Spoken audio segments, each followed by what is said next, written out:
19వ తేదీ December 2024. Andhrajyothy newspaper. Andhrajyothy న్యూస్ పేపర్లో ఉండే వార్తా విశేషాలు చూద్దాం. రచయిత పెనుగొండకు సాహిత్య అకాడమీ అవార్డు.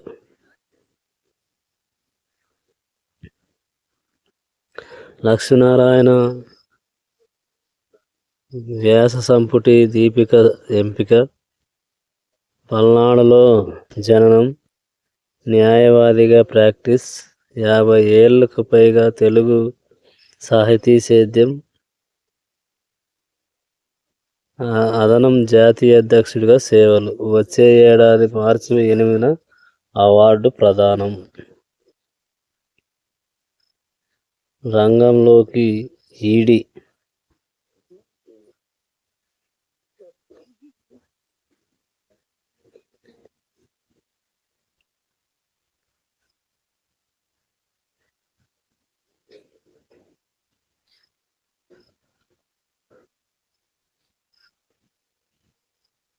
వైవితనుడికి నోటీసులు.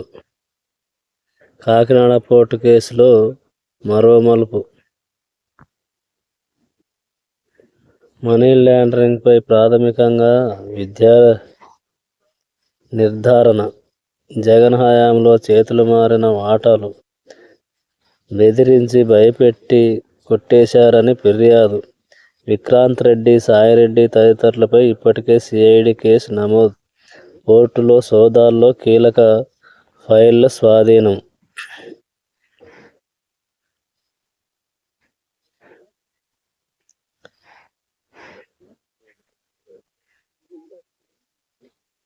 కేవీరావు ఫిర్యాదు మేరకు సిఐడి విక్రాంత్ రెడ్డి, వైవి సుబ్బారెడ్డి కుమారుని A1గా పేర్కొంటూ కేసు నమోదు చేసింది. YCP MP Vijayasai Reddy, Sarath Chandra Reddy and సంతానం ఆడిట్ కంపెనీ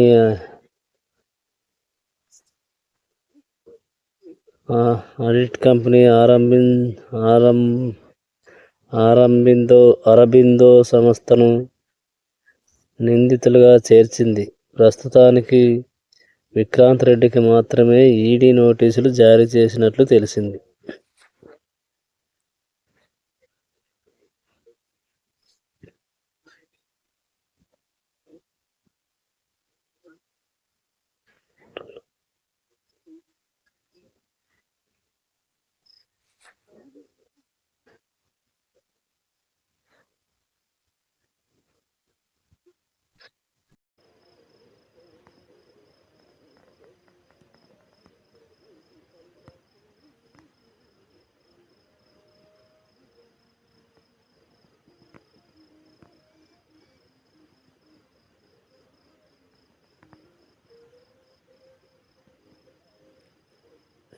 H1B వీసా నిబంధనలు సరళతరం.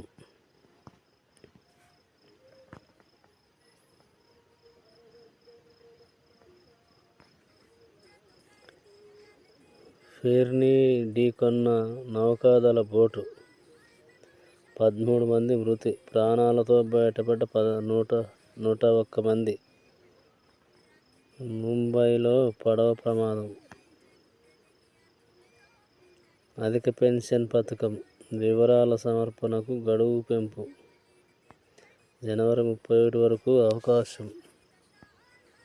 ఈపీఎఫ్ఓ ఐటీ ఉద్యోగులకు సూపర్ ఇన్సెంటివ్. దేశంలో ఒక ఏపీ ప్రభుత్వమే ప్రకటించింది. సీనియర్ ఉద్యోగులకు ఏడాదికి 1,00,000 ప్రోత్సాహకం.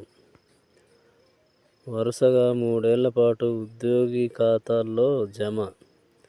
2030 నాటికి 1,00,000 కోట్లు ఐటీ ఎగుమతుల లక్ష్యం. టాప్ 5 ఐటీ సిటీల్లో విశాఖను నిలబెడతాం. ప్రభుత్వానిది ఐటీ అనుకూల విధానం. AP DTILF convener Sridhar Kosaraju.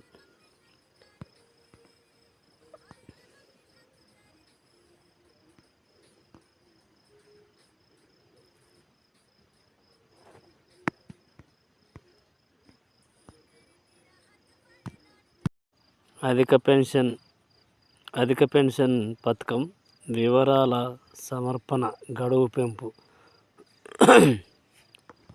జనవరి 31 వరకు అవకాశం. ఈసీఎఫ్ఓ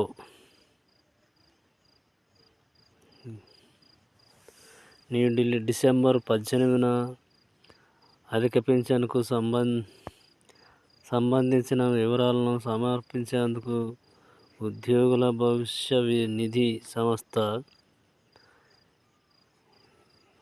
ఈపీఎఫ్లో గడువు పెంచింది. వచ్చే నెల జనవరి 31 వరకు ఉద్యోగుల వేతన వివరాలకు అప్లోడ్ చేసుకోవచ్చని పేర్కొంది.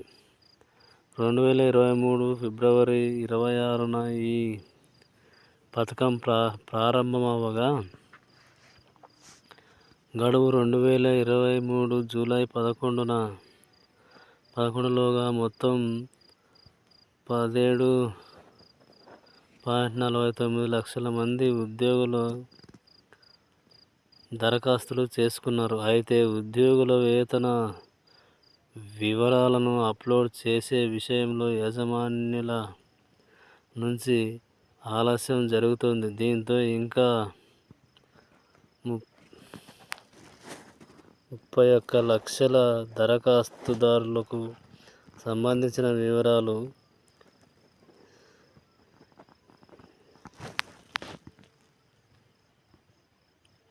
ఈసీఎఫ్లోకి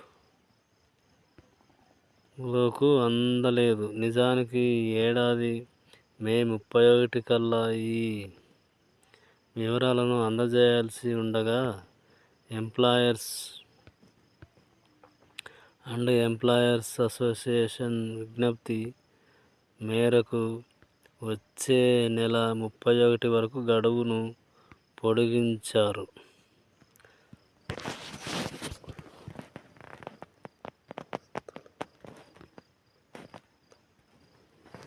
సంఘంకు ఆస్తుల అప్పగింత.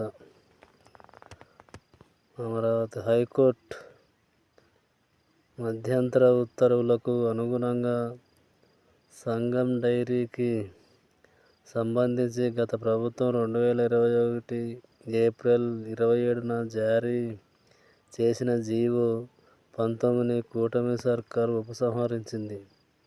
దీంతోపాటు గుంటూరు జిల్లా పాల ఉత్పత్తిదారుల సంఘానికి డైరీ ఆస్తులను తిరిగి బదిలీ చేస్తూ బుధవారం రాష్ట్ర ప్రభుత్వం ఉత్తర్వులు జారీ చేసింది. ప్రభుత్వం ముందస్తు అనుమతి లేకుండా సంఘం ఆస్తులను కట్టడి చేయడం లేదా అన్యాక్రాంతం చేయరాదని షరతు విధించింది. ఆస్తుల సంరక్షణకు ప్రభుత్వం విధించే ఏవైనా అదనపు షరతులకు లోబడి ఉండాలని ఉత్తర్వుల్లో స్పష్టం చేసింది.